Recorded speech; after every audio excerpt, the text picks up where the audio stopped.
Good evening, welcome to tonight's edition of Resistance TV. As you may have seen with the new intro, we've changed the new platform now. We're on a new YouTube channel. So could I ask our viewers, if you have previously subscribed to the Resistance TV, if you could do the same again, like the video and hit the bell, the icon on your screen, and then you'll get notifications of future editions. So hopefully we can build up our audience again that way. I'm really pleased this evening to be discussing the Orgreave Truth and Justice campaign that's continuing to demand a public inquiry into what happened at Orgreave almost 36 years ago now, when the police went on a rampage. And I'm particularly pleased to welcome a good comrade of mine, long-standing friend, John Dunn, who's been active in the campaign since its inception. John, many people will know him, I'm sure, has been a veteran of numerous labour movement struggles, and he was attacked himself by the police on a picket line at another location. I think it was at Creswell Colliery. He was a leading National Union of Mineworkers activist during the strike, and was also one of the iconic Clay Cross rent rebels in the early 1970s, which was a wonderful example of municipal socialism back in the day. More recently, he served as a district councillor and a county councillor at a senior level, and chaired the Derbyshire Fire and Rescue Authority, and a body which I served under John, under his chairmanship. Before I bring John in, though, just to tell us what actually happened at Orgreave on that fateful day, I just want to play a short video which gives a bit of a flavour of the aftermath and what happened there. Let's just play that video.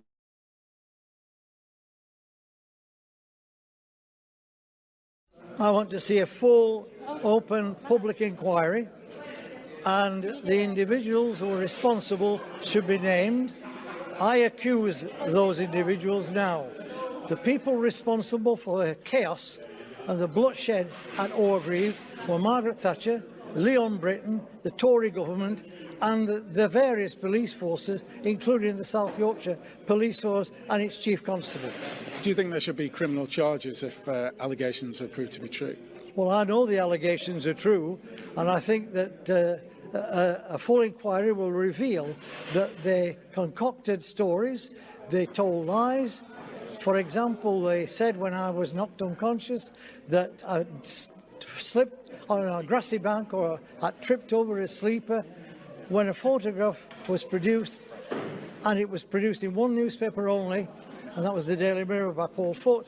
It showed very clearly I'd been hit by a policeman's short shield. That was an assault.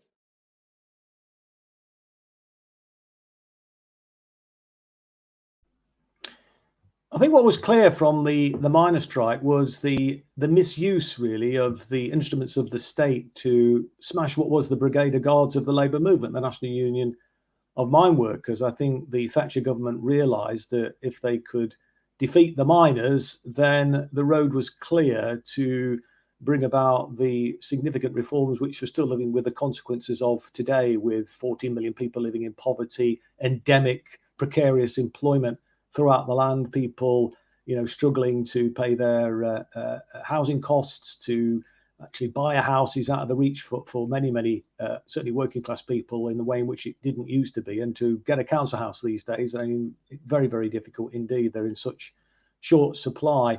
And as we know, many people, particularly during this COVID crisis, are struggling to even put food on the table. So, John, just bring you in then now. Just tell us from your perspective what actually happened then at Orgreave on that fateful day.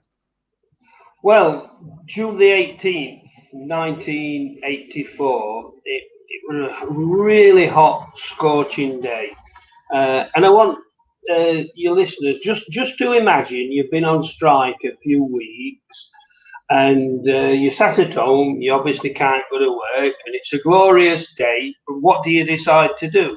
You decide you're going to put on a pair of shorts, a t-shirt, and a pair of trainers, and you're going to go off to a field in South Yorkshire and attack some heavily armed riot police. Now, that's what the BBC told the nation at 6 o'clock that evening. In reality, you've got an orchestrated police riot, a police attack upon innocent pickets. And if we just imagine that you've got a situation where every mine in town is locked down.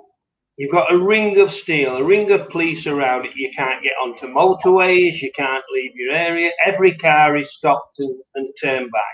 But on June the 18th, that year, miners were actually escorted and shown into Orgreave. They'd actually allocated a parking area for people to park. And when miners assembled and that, they saw that just down the road there were 6,000 police who just coincidentally happened to be there. Mounted police, police with dogs, all prepared. I mean, these days it's called kettling. But after the picket had sort of finished and people were leaving, these ranks of police, as I say, 6,000, all in one place, all on one day, parted, and a mounted police charge happened. And then it was absolute mayhem. It's a miracle that none of our comrades were killed that day. Short shield squads were used to attack truncheon pickets. And to cut a long story short, 95 of our comrades were arrested that day. They found that they were being charged with, amongst other things, riot. Now, riot then carried a potential life imprisonment with it. Now, just imagine, all you want is a job. All you want is to protect your community and to protect your family and to put food on their table. Something Chris has mentioned is increasingly difficult today. That's all you want. And for that, that is a crime that warrants a potential life sentence. Yeah. And never knowing when you're going to come out of jail, when you're going to see your family again. That was what was orchestrated at Orgreave. Ultimately, those charges collapsed. But for 15 months, those 95 lived in fear, as I say, of going to jail for life. Imagine the terror, the stress, the anguish of not knowing if you're going to turn up in court, having just peacefully picketed, and you're not going to come home and see your family. So it wasn't just the attack that day, it was what they put people through. And Orgreave's only the tiny, tiny tip of an iceberg. There were mini Orgreaves in all our towns and all our villages throughout that year. But Orgreave was the one that was shown on national television. And I mentioned what the BBC's agenda was. That day, that 6 o'clock news, they actually reversed the footage. They showed miners attacking police, throwing stones, and then a police charge, which was the reverse of what happened. The BBC actually said miners built barricades from which to attack the police. Now, I'm no expert on modern warfare or anything like that, but I'm pretty sure you build a barricade to defend yourself, not to attack from. Some 10 years later, they gave a little mealy-mouthed apology and said that in the rush to get out the news that evening, inadvertently they reversed the footage. Now, I'm sure that footage weren't assembled by some raw trainee who'd only just started. That was a deliberate attempt, part of the whole smear upon my union and our fight for jobs and our communities. But having reversed that, that's the story that sticks. People still talk about when miners rioted at Orgreave. And that's why we want a public inquiry, to put it all on the table, prove what really happened, but also, equally as important, if we get an inquiry into Orgreave, if we can show the orchestrated police attack that day, then perhaps we can shed a little bit of light on what went on for that whole 12 months and prove just how much everything, all the attacks, that this was a state conspiracy on behalf of Thatcher's government to destroy a trade union. And of course, South Yorkshire police have a very checkered history indeed. I mean, we know what happened obviously at Hillsborough, and the tenacity of the Hillsborough campaigners resulted ultimately in the truth coming out. And I know that there's been attempts, and you've touched on the public inquiry just in your opening remarks, John. So far, they've been resistant to that, haven't they? What was the latest excuse, and what? I mean, why wasn't a public inquiry called when New Labour were in government for 13 years? I mean, what's been the sort of reaction that you've been getting from, well, from ministers, but also from backbench MPs on both sides of the chamber? Well, as you know yourself, we in fact, I think the last event we had at the Home Office, you were the only Labour MP at the time that could be bothered to turn out and support us. But on Halloween 2016, Halloween of all days, the days that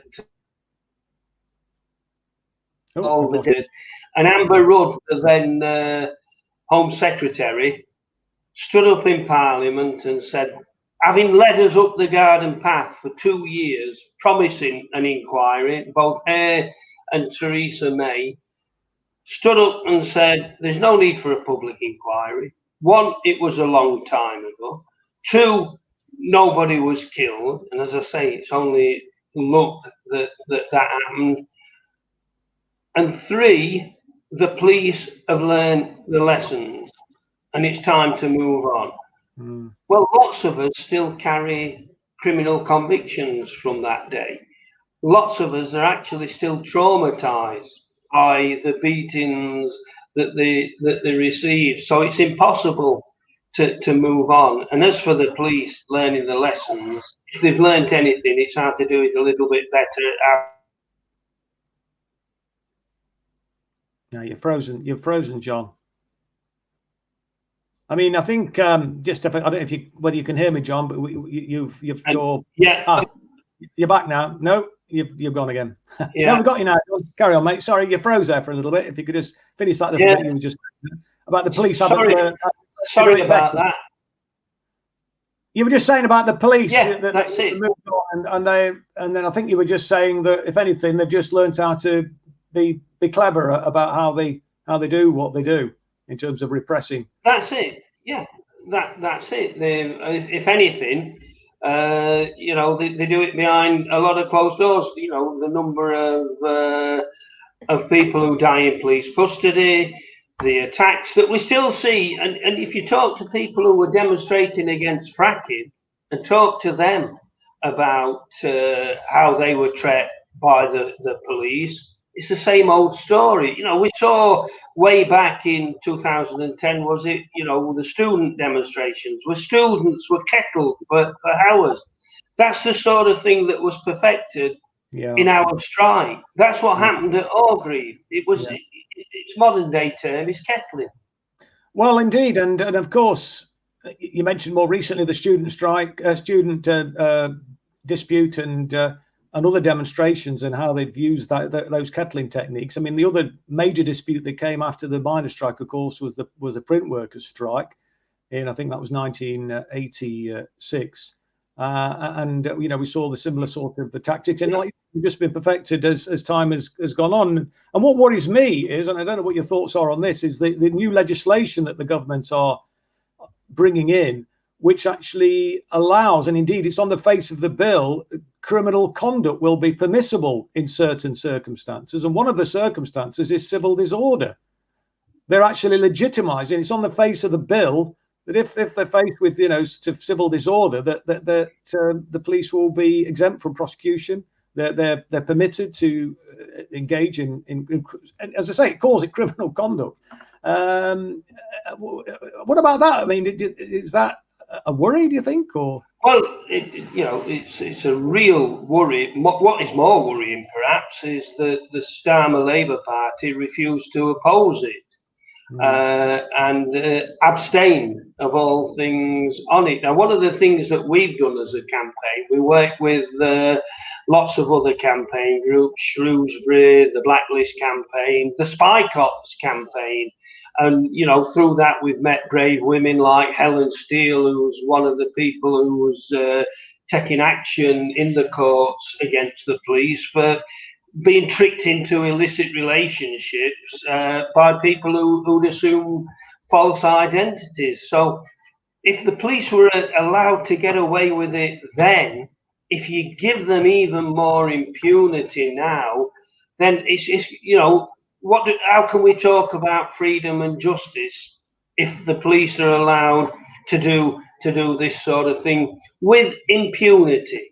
And I should also add that all the policemen who were proven to have fabricated evidence at Orgreave, who had actually perjured themselves in court, not one of those policemen has ever been charged and held to account. Now, perjury is supposedly a serious crime, but nothing has happened. And if you have a police force that can act with impunity, you know, that can literally rape women on behalf of the state and things like that, you know, that can attack, that can kill, and there's no accountability.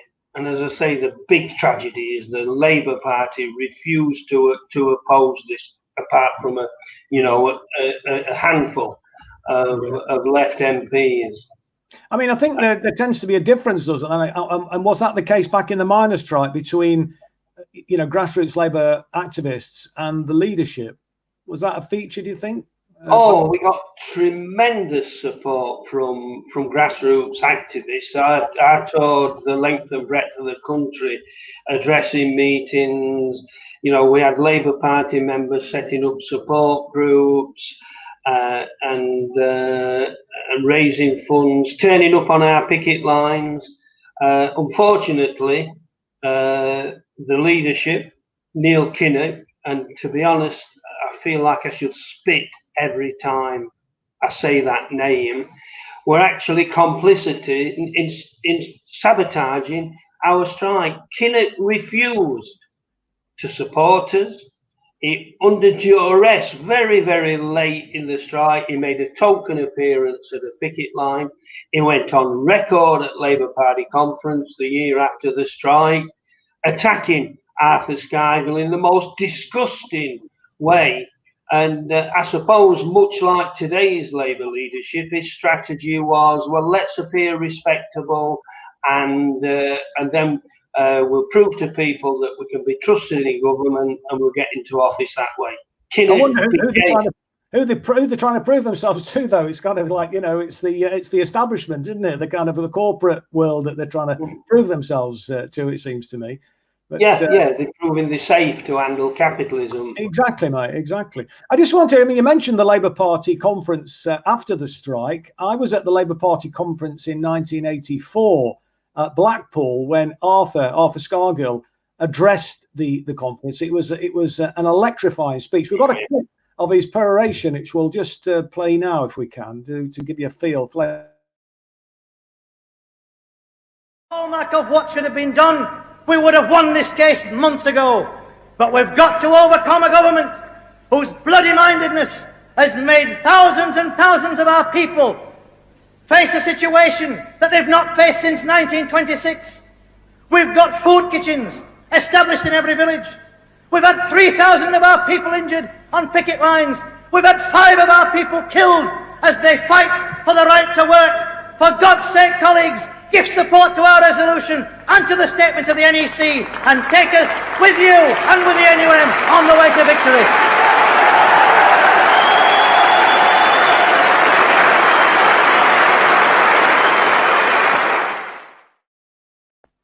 I don't know about you, John, but it gives me goosepimples listening to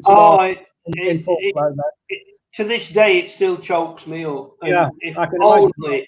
we'd had more leaders like Arthur. And if only we got some leaders like him today. Absolutely.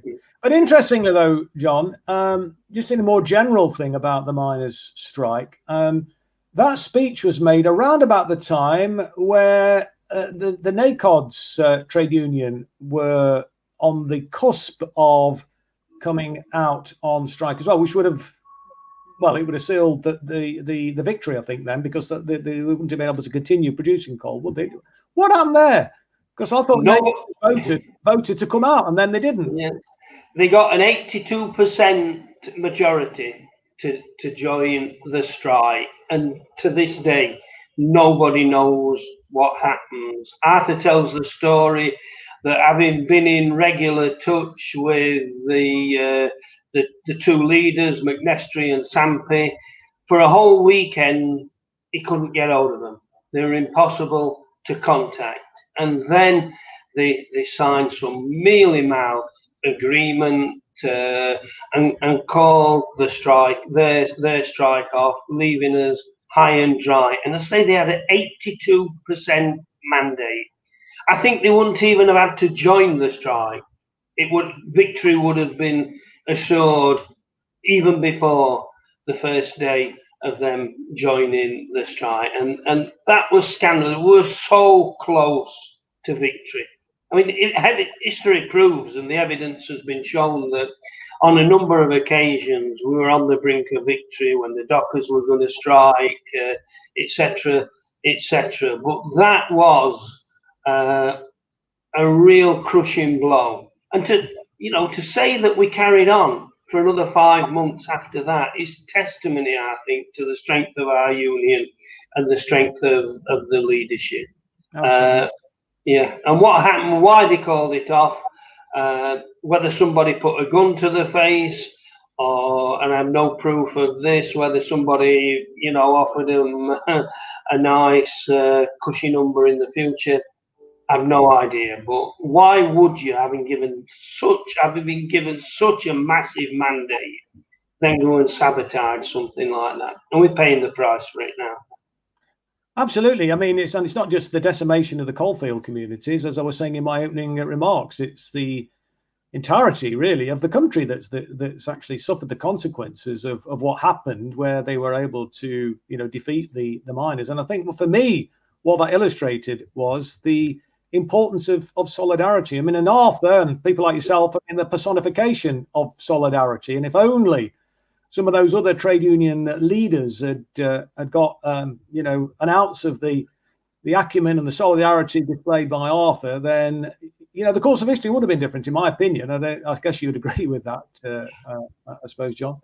Most definitely. You could draw a timeline of the things where we've gone backwards since then. I mean, let's be honest, it wasn't just about defeating my union, the NUM. It was about emasculating the trade union movement. And unfortunately, as you say, we didn't get the solidarity.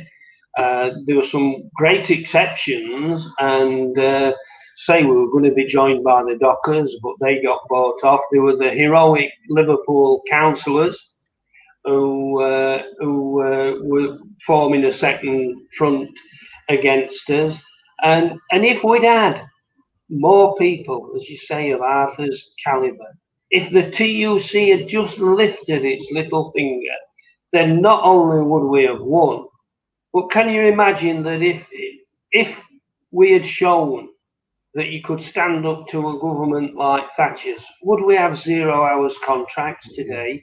Would we have all this precarious working? Would we have literally people being forced to go to work in the middle of a pandemic, literally having the choice to make of facing potential death in the workplace as a result of COVID, or feeding their families?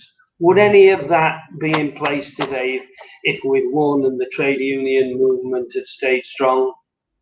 Yeah, no, I'm absolutely. I mean, and obviously 10 years or so before that, just over 10 years before that, the miners were on strike, and despite your youthful appearance, I guess you'll remember that. But I mean, that was a successful outcome to that dispute, and indeed it resulted in Ted Heath, as you remember, I remember very well, him going to the country on the basis of who runs Britain, because of the miners' strike at that time, and obviously the people decided it were him, as we know.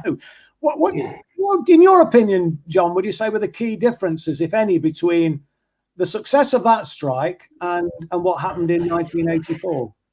Well, after we brought Heath down in '74, the Tories commissioned a report, as you well know, the Ridley report. Yeah. That was a little bit more than a report. It's actually a blueprint of.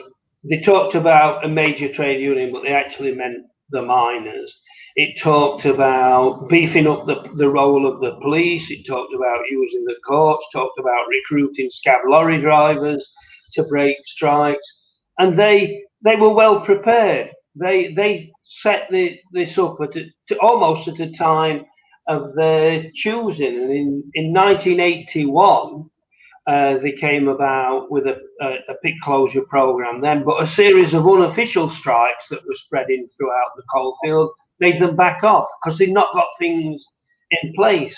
And the differences, they'd obviously learnt that lesson of 1974. They created a national police force directly under the control of Thatcher. They had their agents. They'd even planted an MI5 agent at the very top of the NUN. And they were ready. And unfortunately, we had to stand up and fight. And because we fought alone, ultimately they were successful, and it proved that that the Ridley plan had been a success. Yeah, no, indeed. But I mean, I think you could have defeated them. I mean, as we just mentioned, you're on the cusp of victory, certainly with the NACOs, and you mentioned a few times previously. But if only there'd been that solidarity there, and that's so important. I just wondered, John, what's your thoughts on how do we instill that sense of solidarity, the importance of solidarity, the power that comes with solidarity? The old song, there's power in a union. People feel, I don't know, when people are isolated in that sense and they're atomized, which is what the government certainly be keen to do that. And they've closed down lots of big workplaces, which has accelerated that process. I mean, what's your thoughts on how we can instill that sense that we've got power, it's in our hands. If only we can link arms and stand together. We've got the power, despite of what, never mind the Ridley plan and all that they did. If we'd have stood together, we'd have won. You'd have won. Yes, yeah. So what do we do? I mean, have you got any kind of ideas about how we can instill that sense of solidarity going forward? Because we need to kind of build the movement. The only way is up now, isn't it? I mean, they've pushed us back. We've got to start fighting back, haven't we? Yeah, and I think we've got to resurrect real trade unionism. We've got to make it clear that being in a trade union doesn't mean that you get cheap insurance. I mean, I get fed up of Unite ringing me, offering me car insurance, more worrying at my age, life insurance. I know the feeling, mate. I get that as well.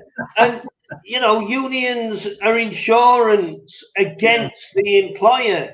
They're not marketing agencies and things like that. So I think and the unfortunate thing is, with the demise of the trade union movement, you got these massive amalgamations with general secretaries on salaries that the members could never even dream of. It's inevitable that these people are going to be out of touch. But I think we have seen in recent years the signs of a revival. There were, the magnificent struggles of the RMT. Yes. And the keep the guard on the train, actually going on strike to protect the travelling public safety. Yeah. Things like that. We've seen the Bakers Union, who've had a marvellous campaign for a living wage. And I just think that if trade unions became more relevant, I mean, why would you join a trade union and pay money each month if all you got out of it was the offer of some insurance and a diary? And that was it. And I think we have to accept that we're up against quite draconian trade union laws, which again, New Labour quite proudly proclaimed that we've got the most draconian trade union laws in Europe, and it's very hard to organise. But we're just seeing some marvellous. The Rolls-Royce strikers have just won a victory at Barnoldswick. So there are things like we've got to shout about these things. Yeah, yeah. You know, we're not going to be ashamed of trade union militancy. No. The only reason we've got weekends, the only reason we've got any benefits, the only reason people have the ability to put food on the table is because people join trade unions and fought. And I think, you know, whatever happens, whenever COVID goes away, there's got to be a hell of a fight, because, you know, the Tories are wanting to bring back austerity on steroids, and they're going to use that as an excuse to further attack people's living standards. So, you know, the trade unions have got to get their act together. They've got to be organised locally in communities. And one of the biggest tragedies is that they don't organise properly the unemployed. Unite tried it with Unite Community, but that's lost its way a little bit. We've got to, and trade unionists have got to team up with other, you know, people fighting rent evictions, and there's some great activists up and down the country, and I'm sure that we could pull those together in a movement that, you know, that put on the agenda once more solidarity, standing up shoulder to shoulder with your fellow workers. I mean, as an NUM member, I've lost count of the number of times we went on strike in support of the nurses. Yeah. Things like that. You know, with black. I remember miners turning up for the Grumwick, the iconic Grumwick strike, you know, with the workers in that factory where they were being utterly exploited. And I remember the woman who led the strike there saying how inspiring it was to see these miners walking down the street in this South London suburb where this Grumwick factory was located, film processing factory. Fantastic. Those are the days that we do need to somehow try and recapture, I think. And I remember you mentioned Tony Blair. I mean, God, I remember him. I think his precise quote was that we will, when we've made the reforms that we're planning on trade union laws, we'll still have them. And he was crowing about this. We'll still have the most restrictive trade union laws anywhere in the Western world, as if that was a good thing. Well, thanks, Tony, because what you've done is you've created the scenario that we've both been talking about this evening, you know, the precarious employment, the 0-hour contracts, the people, you know, struggling to put food on the table, the consequences of people forced to go into work during this pandemic. I mean, it's an absolute disgrace, a travesty that it was a Labour government that hardly did anything about any of that stuff. I mean, it really is disgusting. But what's next then? I nearly called you Tony there. Wash my mouth out with soap and water. Well, if you're referring to Tony Benn, that's not so bad. Yeah. Now, I was just going to say, what's next for the Orgreave Truth and Justice campaign? What's the plan for this year then? Well, a lot of it obviously depends on the pandemic. That is although we've still continued doing meetings by Zoom. We're as busy as ever, but it has prevented. I mean, you've addressed our rally. You've turned up at our rallies. It's prevented us doing that sort of thing in the demonstrations and you know, being outside the Home Office and things like that. But basically, we're going to carry on doing what we do. We're going to keep our profile. I think we're one of the more. To say we've only been going since 2012, we've had tremendous success. We're working with, as I said earlier, with a lot of the other campaign groups. They've supported our struggle, we've supported them, and I think we've got a role as well, going back to what we said just previous about getting the sense of militancy back through our rallies, through our meetings, through our going in and talking to other organisations and explaining what life was like back then when we did have solidarity, when people did stand up and fight. And our members, if there's a picket line anywhere near any of our members, you'll see our flags and our banners on them. And I think, you know, we're not just part of a campaign for truth and justice. We're part of keeping alive the traditional spirits of trade union solidarity, and something that the movement should stand for. And I think by doing that, I mean, we have a tremendous amount of young people turn up on our activities, and I think just by telling them about, you know, the history of our communities, of our struggles, what trade unionists did and what they should continue to do, we can play a tremendous role like that. I'm always quite optimistic about that, because I always think that, okay, we had a terrible time of it. We had a year of immense hardship, police attacks, being framed, being criminalised. We were denied benefits. Our union funds were sequestrated. Our leaders were vilified, but we still stuck it out for a year. And they were so afraid of us that they had to use everything that they did. So just imagine if it was more than one union, if the entire movement got up off its knees and the leaderships just lifted their little finger, they'd be unstoppable. Yeah. And so I think that's the real lesson, not that we were defeated. I don't think we were defeated. The strike might have been defeated, but, you know, you were with us at the last Durham Miners Gala. You know, do there a 250,000 trade unionists who were there look like they're defeated? Absolutely. You know, we've got to celebrate our history.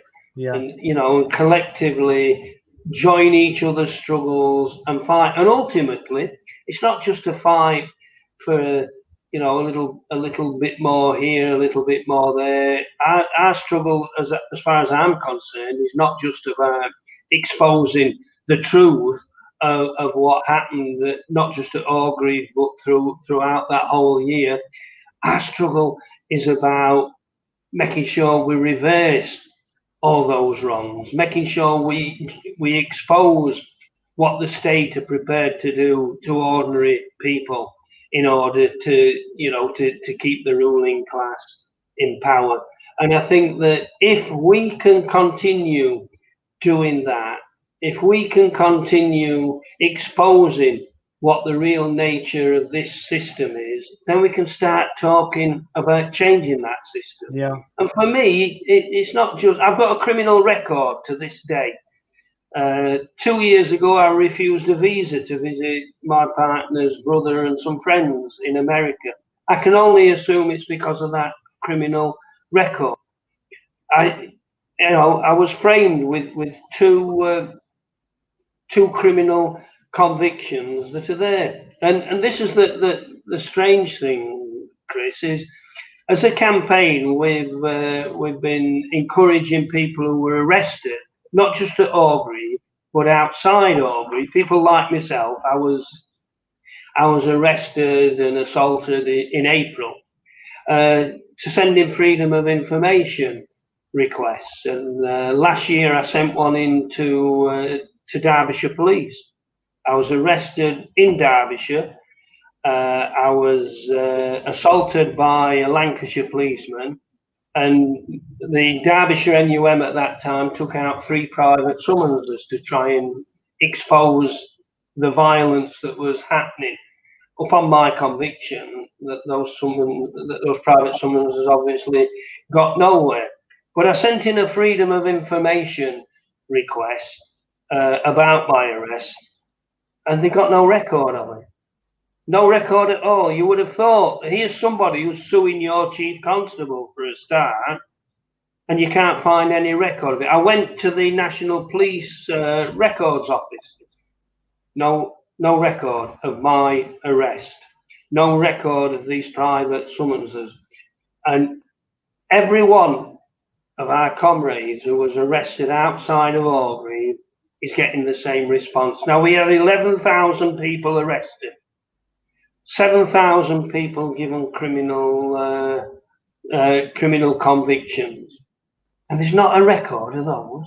Not a record of what happened during the most momentous industrial dispute in living memory. What are they covering up? And also, the archives, the police archives, are now locked away until 2066.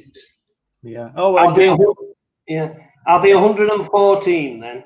Yeah, well, keep going, mate. And we all living longer, so, and you're looking good, mate. So we got to get justice. But I mean, that's typical. I mean, I've been trying to support as an MP the Shrewsbury campaign, the Shrewsbury 24, and I mean what they've cited in that particular case, because they're asking for the release of the records, and they cite. I mean, the last time that there was an attempt on that, they cited. National security. Yeah. I mean, for an industrial dispute, but building workers strike. I mean, I joined the building trade and became a brickie. I mean, the year after the building workers strike that my dad was involved with. So I mean, the Labour movement's been up against it really from the establishment. Well, ever since we kind of started out, from back to the days of the Tolpuddle martyrs and so on, but things have been going in the wrong direction over the last sort of 20, 30, 40 years, and it's so important, I think, that we start to regroup and fight back. And that's one of the reasons that we're trying to build this alternative kind of resistance movement, to bring people together, to bring campaign groups together, left-wing movements, socialist movements, progressive movements together, because what I think is desperately important that we do is that we start working together more and find those things that we agree with with each other on, rather than the areas that we are perhaps in some disagreements on the left, and there will be some disagreements. But on the left, we've tended to focus on the things where maybe somebody's not quite as pure as the next person, and I think that's important that we deal with that, and that's one of the reasons why we brought this movement into being. And obviously, the pandemic's stifled our ability to grow as much as what we would have wished to do. But like you say, John, if we can all travel together and work together, then I'm sure that we will be able to make a big difference. Just before I bring Sean in, though, John, I just wanted to get your take, because I mean, obviously you've got a vast experience. You were a Claycross rent rebel, the sort of epitome of municipal socialism. I mean, that authority were doing some incredible progressive things, long before they were thought of, latterly. I mean, like free TV licenses for the pensioners and stuff like that, the milk for the kids, and when Thatcher tried to steal it from them and so on, you managed to keep it going in Claycross. Over that long period of time that you've been involved in as an activist, John, I mean, how would you sort of summarize the changes that you've seen in the way in which politics works in this country? Well, I think politics, you talk about party politics, it's degenerated almost to the point that in terms of leaderships of Tories and Labour, they're virtually indistinguishable.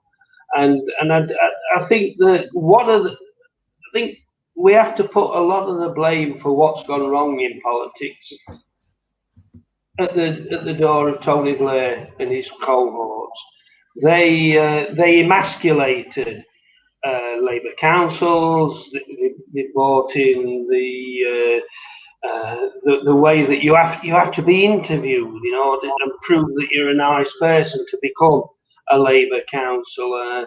Now they were, and they drove a lot of people away, and I think they, more than anybody, have to bear a lot of responsibility for the sort of messes that we're in.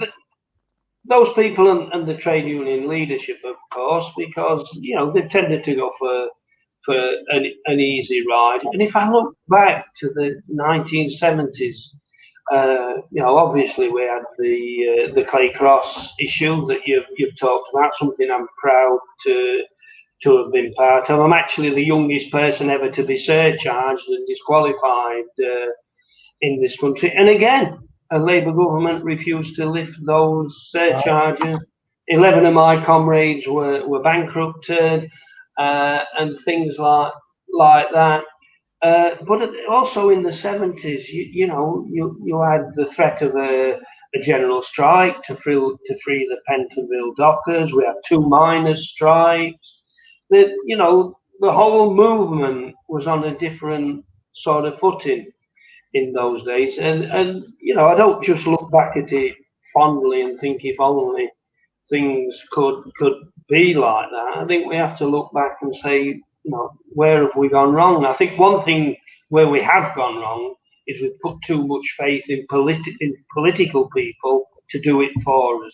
We've, you know, the Labour government lay down and just waited for a Labour government to come and rescue them, and when it didn't, you know, it's all don't rock the boat, and things like that. The one chance we had in 2017, you know, a fifth column inside Labour sabotaged that. So I think, you know, people have got to stand together, whether it be in community groups, campaign groups, or trade unions, and we don't have to rely on other people to do it for us. You're lucky if once in a lifetime an Arthur Scargill comes along, but he didn't just lead, he was there with us. I know he was on the picket lines, he was assaulted himself, you know, he was vilified more in that 1 year than anybody in history. You know, people talk about the vilification that Corbyn got during his 4 or 5 years as Labour leadership. That's nothing compared to what Arthur had to go through. Arthur never flinched. Never buckled. He never buckled at all. And, you know, I'm proud to have been one of his members, you know. And well, absolutely. I mean, and I, you know, I was a miner. I was in the building trade. But I got the opportunity to meet Arthur last year, and I'm still involved with the Socialist Labour Party that he established when Tony Blair basically got the Labour Party to scrap the old Clause 4, which was committed to, you know, replacing capitalism. It was an incredible privilege to meet such an icon of the Labour movement, and he hadn't lost any of his passion. Brilliant guy, and it was his birthday this week, wasn't it? You know, and it was 83. Birthday greetings to him, and that prompted me because I hadn't realised it was his birthday, and I put something out, and it got a tremendous amount of warmth and affection towards him. You know, a few dickheads, of course. You know, the old, you know, you're going to get that, but there isn't a tremendous amount of warmth for that, and I think there's a real place, a real appetite, I think, for that type of leadership. We desperately need it, and hopefully, you know, people will come through. And again, one of the things I'm hoping through this movement that we're trying to build is that we can encourage and bring through new working class leaders that will pick up the cudgels and you know, take things forward. Let's bring in Sean though now, if we can, in the last sort of 10, 15 minutes, just sort of get a reaction for what people have been talking about who've been watching. Hello. Great show again tonight, Chris. Just reminding people what happened, and also educating people who are a bit younger and who don't perhaps know about what happened during the miners' strikes. It's been really good for me personally to refresh my memory and to also hear some of the things that John has been saying tonight. I just want to give a shout out to those people who are online tonight. We've got Dave Roberts. Big Dave Roberts is with us tonight, Chris. Ah, good. Johnny Cooper, Mark Anderson, Ange Sandground, Stephen, lots of people, Ange, and on Facebook we've got Pam Bromley with us tonight as well. So right. Welcome to all of you. Big shout out to you, comrades out there tonight. Can I also and anybody else who knows us as well? Sorry, and anyone else who knows us, of course. I was just hoping they'd found their way to the new channel, and they have, which is fantastic. So right. If I can ask you to make sure you subscribe, hit the notification bell, and that way you won't miss any further programs or shows that we put out there. So John, we've got a few questions and comments that have come in for you tonight. So Alan says, why is Keir Scandal Starmer still being soft-soaped by the Labour Party? He makes me feel sick. I haven't resigned from the Labour Party, but I have reservations about remaining a member. So just a comment there. Patrick McLennan says, I won't hold my breath on getting a public inquiry. They've done the same as they always have done, lie and hide the truth until they're gone. The government did the same to the people in Northern Ireland. Brian says, what's happened to the two NACODS leaders since 1984? Do you know anything about the NACODS leaders? Yeah, NACODS. Yeah, I don't know what happened to Sampy, but McNestry was appointed to be in charge of the Coalfield Trust, a quango that hands out grants and things like that. Other than that, I've no idea. I mean, ultimately, NACOD's paid the same price that we did. There's not a single, none of their members are employed anymore, and they'll go down in history as being absolute scabs and saboteurs. I mean, there were a good number of NACOD's members that would have joined us. Again, it were a case, the difference between our leadership and theirs, and unfortunately, they were bought off. What were the other points, Sean? Angela says, how do we pressure our unions into supporting the members? I'm not going to mention the name of her union, but she says that her union do nothing. Well, I think ultimately people have got to be encouraged to be active. We've got to have branches that people can get. Obviously, it's a different situation now during COVID, but too many union leaders just want an easy time. They don't want an active membership, and it's up to people like ourselves, I think, to say get active in your union. If you're not in a union, join it, but join it and take part in it. Get to your branch meetings. Be involved in every respect. And I think one of the big demise of trade union movement is just not what's happened to trade unions themselves. It's the demise of the shop stewards movement. Yeah, that's where trade union power really lay, on the shop floor with good shop stewards, good full-time conveners, and things like that. And all the time we have I frozen. No, got you, mate. Can hear you. No, you're back. Angela went on to say, could there be a legal challenge to release the records on the basis that minors were criminalised, and it has affected their freedom of movement, leaving them unable to visit family and friends in other countries? The trouble with, as Chris will vouch, it's very expensive to go to court, and the Shrewsbury pickets were mentioned just a short while ago. It's taken them 47 years to get a judicial review. 47 years of hard slog, of never giving in. A lot of it done outside of the official movement and things like that.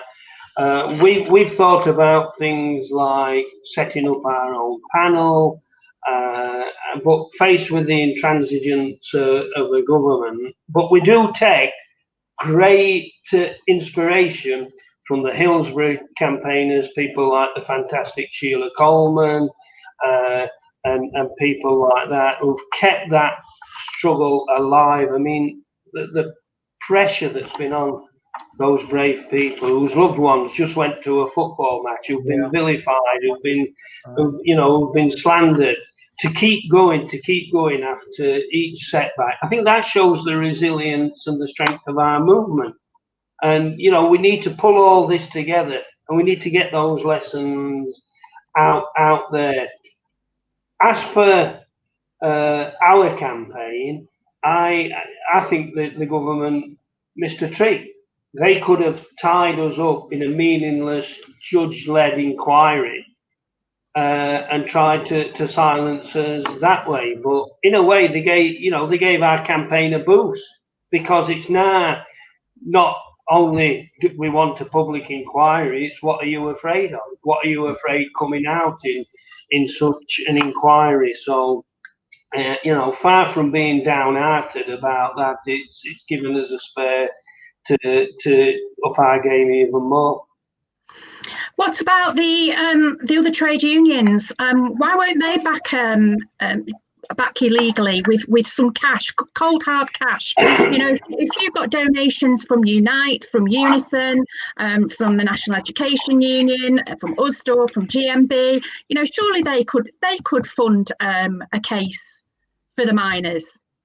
Well, the trade unions, Unite in particular, have been fantastic in supporting the campaign. But whilst we would love that to happen, we're not just going to put our eggs in that basket. You know, what is important to us is keeping our campaign and the memory of that struggle 84-85 alive inside the movement. And I mean, the Blacklist campaigners, they got a public inquiry, and after 5 years, I think they've not heard a single submission yet, because it's been tied up in wrangling, in different lawyers making different statements on behalf of the blacklisters. So as much as we'd love it, and if we could get the funds together, we would.